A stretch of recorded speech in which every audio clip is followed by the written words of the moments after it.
Anda sedang mendengarkan Live Restoration Podcast dari Algus Kanalendra, episode 67. Selamat datang di Live Restoration Podcast, inspirasi restorasi kehidupan dan transformasi diri untuk membantu mendesain kehidupan terbaik yang layak Anda dapatkan sesuai jati diri otentik Anda.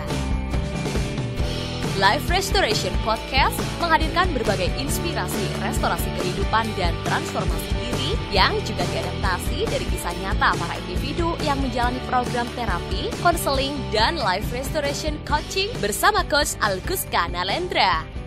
Halo para sahabat sekalian dimanapun Anda berada. Semoga selalu dalam keadaan sehat, berkah berlimpah, dan damai berbahagia dimanapun Anda berada bersama mereka yang Anda kasihi. Kembali bersama saya, Algus Kanalendra, di Live Restoration Podcast, episode ke-67 kali ini di minggu kedua bulan April tahun 2022. Mengingat di minggu di mana episode ini diunggah masih dalam momentum bulan Ramadan, maka tidak lupa saya juga mengucapkan selamat menunaikan ibadah puasa. Semoga selalu dilancarkan dan diberikan kekuatan dalam menjalankan ibadah puasa ini dari awal sampai selesai nanti.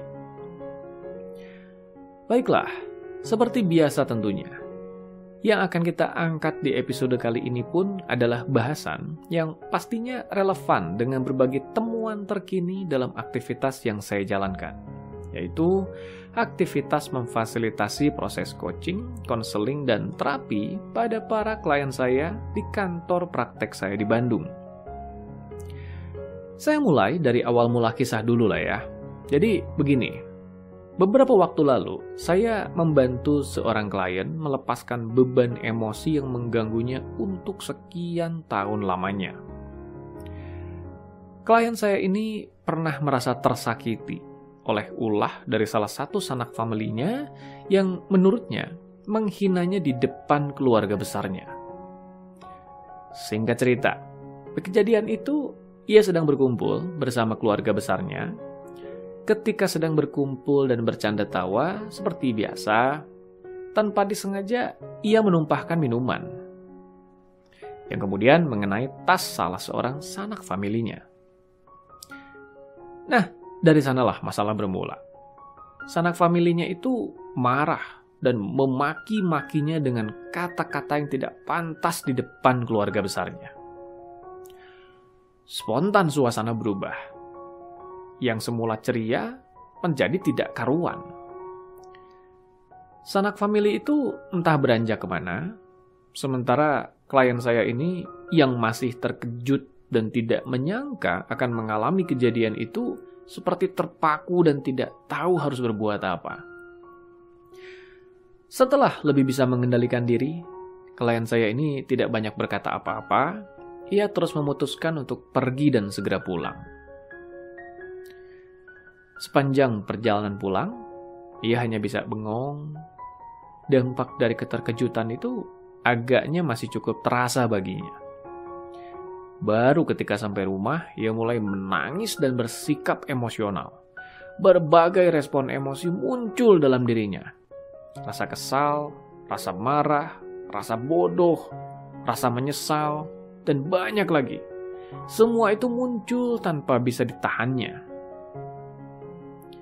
Singkat cerita lagi, sejak saat itu, ia tidak pernah mau berkumpul bersama keluarga besarnya.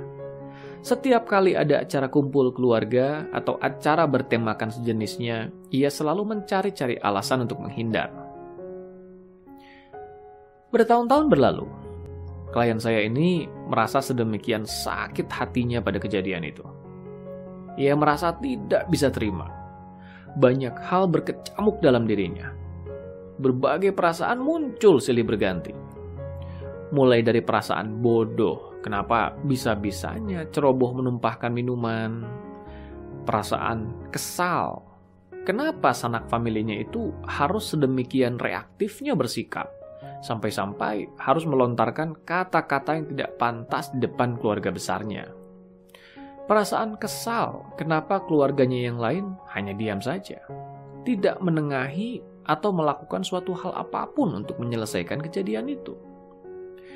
Juga perasaan menyesal dan tidak bisa terima. Kenapa ia hanya diam saja?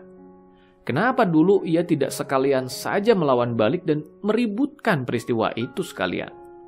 Paling tidak, ia tidak harus merasa terhina oleh sikap sanak familinya itu.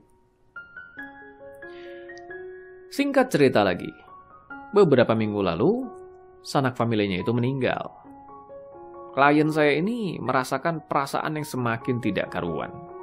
Berbagai rekaman rasa itu muncul kembali dalam dirinya dan membuatnya jadi serba salah. Ia merasa tidak seharusnya terus memendam rasa kesal dan bencinya atas kejadian itu, atas perilaku sanak familinya yang ia rasa menyakitinya itu. Tapi ya begitulah. Tetap saja ia tidak kuasa mengendalikan dorongan kemarahan dan kebencian atas peristiwa itu. Dalam perkembangannya, klien saya ini mengetahui saya dari salah seorang temannya yang pernah menjalani sesi terapi dan coaching bersama saya. Maka ia pun memutuskan menghubungi saya dan meminta bantuan untuk mengatasi permasalahan emosi yang berdampak negatif yang ingin bisa dilepaskannya itu. Begitulah. Setelah menjalani sesi konsultasi dan mengisahkan garis besar permasalahannya, dan saya juga menyatakan kesiapan membantunya, maka dimulailah sesi penanganan untuk membantunya melepaskan beban emosi itu. Mengenai teknis dari jalannya penanganan ini, saya tidak bahas lah ya, karena isinya akan cukup teknis dan membahas berbagai teknik.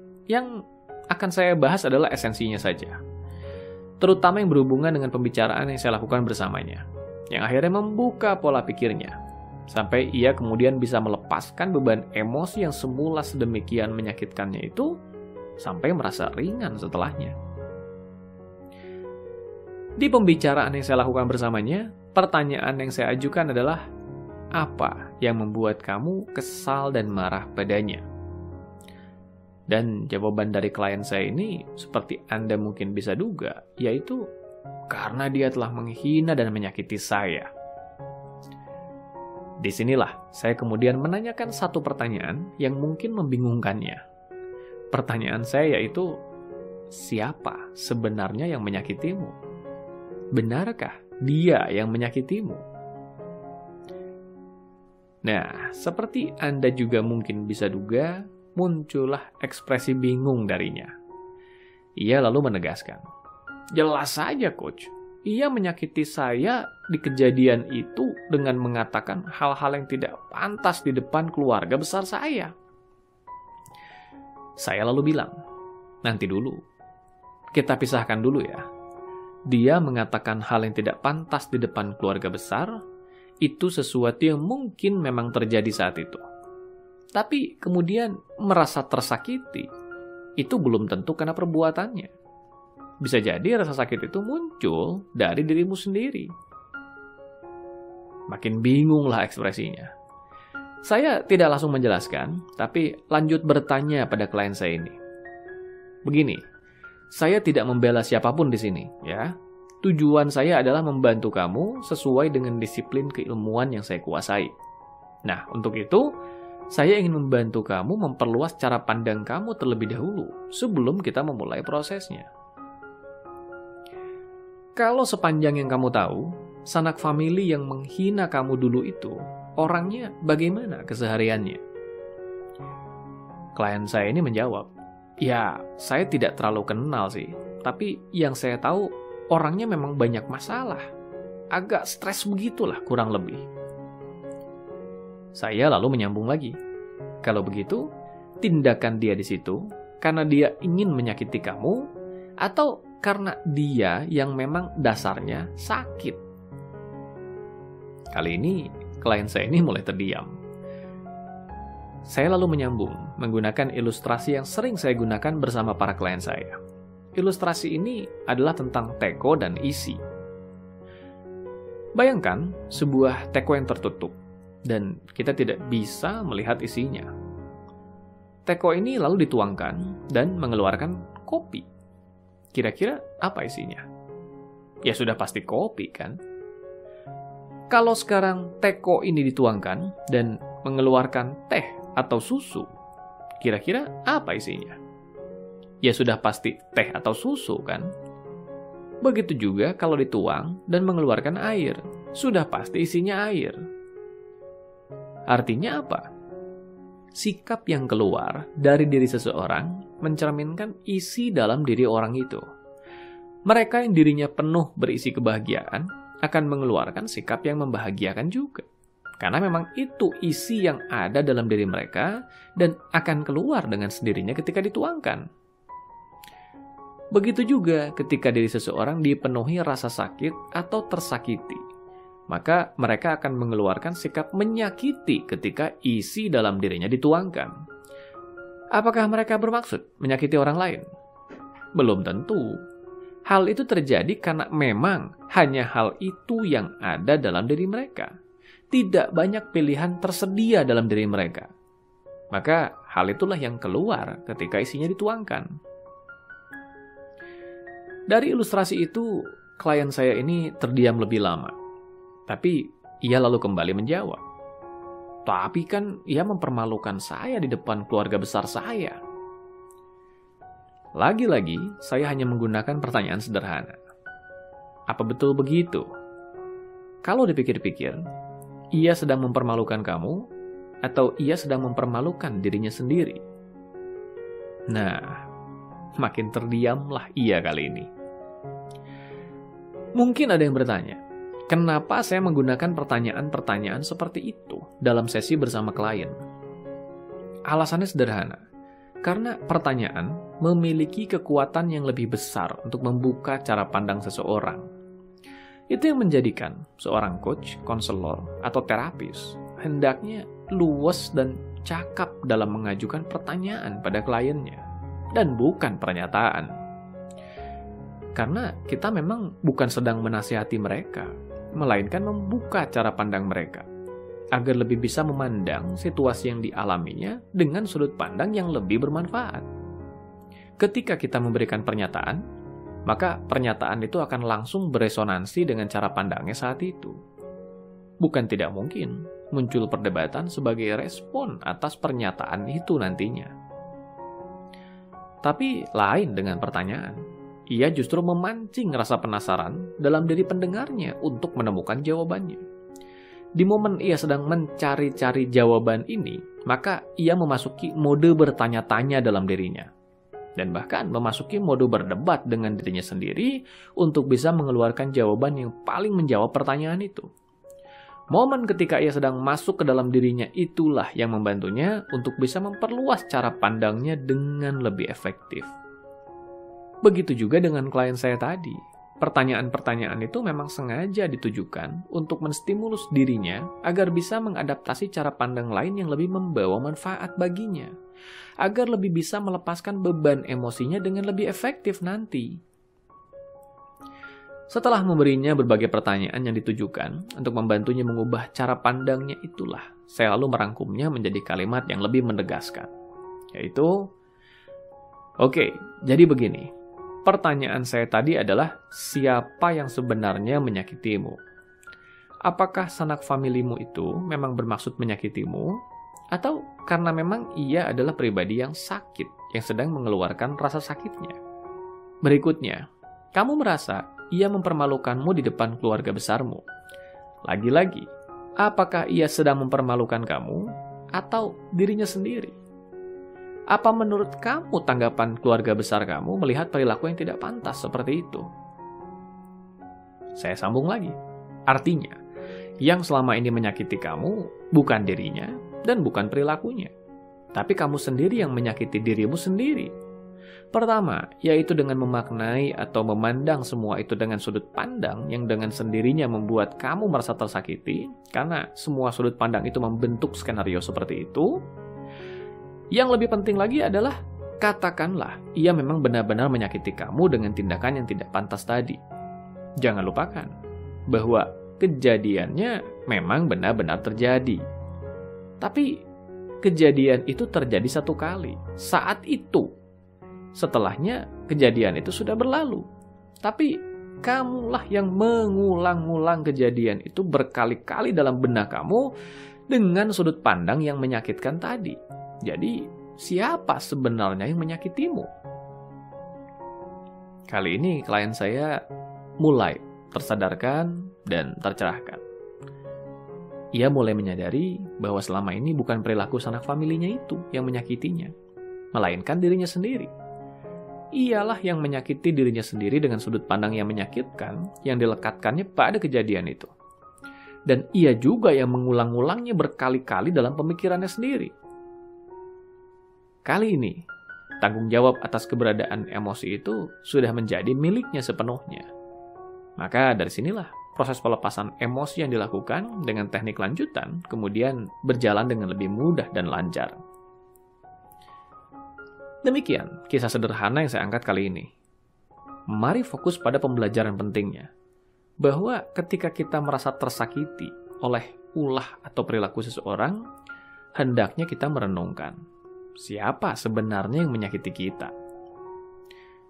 Pada akhirnya, akan kita sadari bahwa yang menyakiti atau membuat diri kita tersakiti sebenarnya adalah diri kita sendiri, dan bukan orang lain atau peristiwa di luar diri kita. Kenapa demikian? Mari kita sadari bahwa Tuhan memberikan satu hal yang membuat manusia berbeda dengan makhluk lainnya, yaitu akal, sebuah ruang untuk memilih dan berkehendak. Kita tidak bisa mengatur kejadian di luar diri kita, tapi mari sadari bahwa kita selalu punya pilihan untuk bisa memandang kejadian itu dari sudut pandang yang lebih membawa manfaat. Seperti klien saya tadi contohnya. Ketika ia memandang bahwa perilaku sanak familinya menyakitinya, maka ia sedang menggantungkan dirinya pada peristiwa di luar dirinya. Yang menyakitinya adalah sesuatu di luar dirinya. Maka tidak banyak yang bisa ia lakukan dengan peristiwa itu. Apalagi peristiwa itu sudah lama berlalu.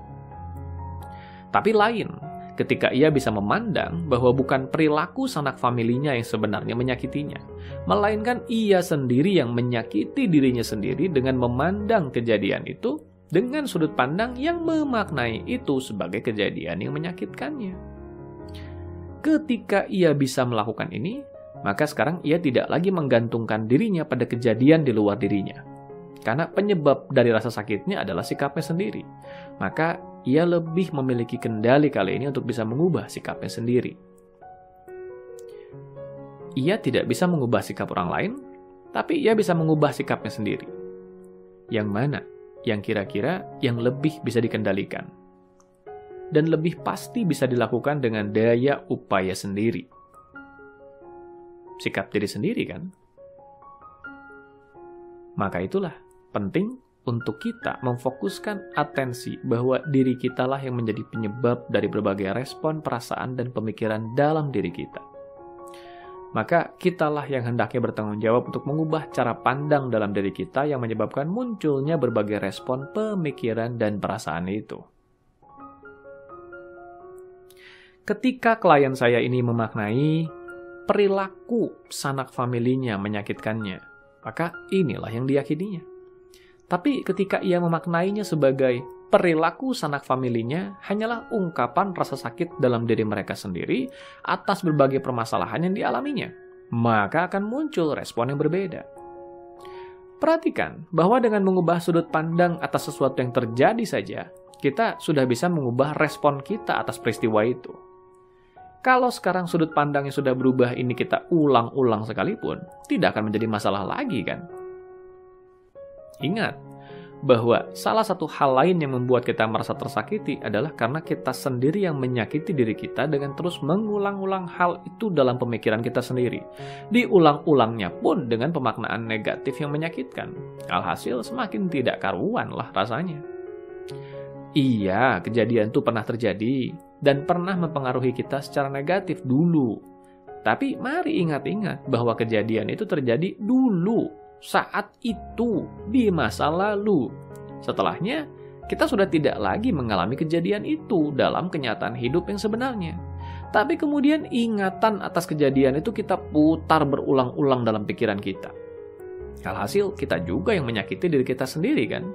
Dengan mengulangi berkali-kali dalam pikiran kita dengan makna yang negatif dan menyakitkan pula.